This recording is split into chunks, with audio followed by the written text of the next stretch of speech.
Okay, so now we're going to take a look at the venous drainage of the abdominal organs. So the blood doesn't return to the inferior vena cava and then into the right side of the heart. It actually passes through the liver, through the portal system. So you've got this deoxygenated, nutrient-rich blood which passes through the portal system into a second vascular bed inside the liver, and then the liver has hepatic veins which drain into the inferior vena cava. So the venous drainage of the gut is through the portal system. So I'll just show you the hepatic portal vein, which is the final common pathway for the blood of the gut. So you can see all the veins in blue here, which are draining the gut, and they drain into this one portal vein here. So you can see this this common pathway for this blood. So this is the portal vein. So the portal vein splits into these two branches. It's got a right and a left branch, which passes into the substance of the liver, and this drains into sinusoids, and the sinusoids drain into the hepatic veins. So you can see these two veins up here, and these drain into the inferior vena cava just before it passes, just before the inferior vena cava perforates the diaphragm. So I've just brought the diaphragm in for reference, so you can see the hepatic veins draining into the inferior vena cava just before the IVC passes through the diaphragm. So the important thing to know here is that you've got this venous blood draining the abdominal organs, and it drains into this hepatic portal vein, which passes through a second capillary or vascular bed in the liver. And then the liver drains via hepatic veins into the inferior vena cava.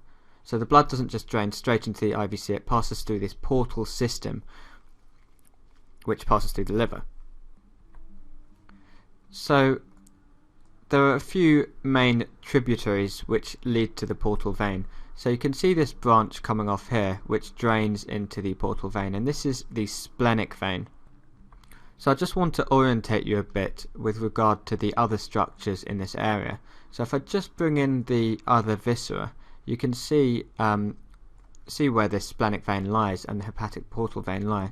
So just fading away the stomach, you can see the pancreas underneath the stomach, and the splenic vein lies underneath the pancreas.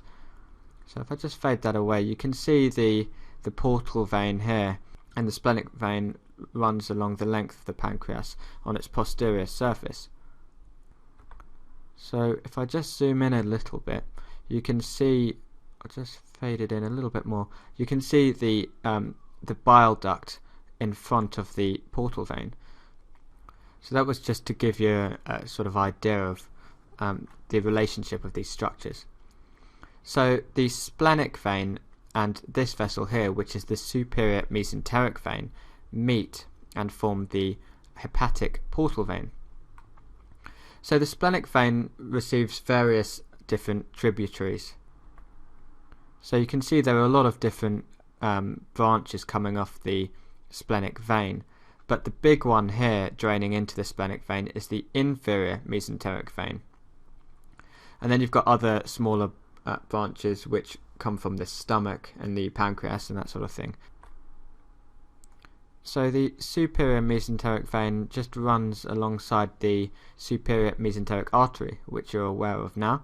So it just runs to the right of it, and it drains blood from the small intestine, the cecum, ascending colon, and transverse colon. So the inferior mesenteric vein drains blood from the sort of splenic flexure area, the descending colon, the sigmoid colon, and the rectum. So the take-home message is that venous drainage goes through the portal system, through the liver, and then into the systemic circulation.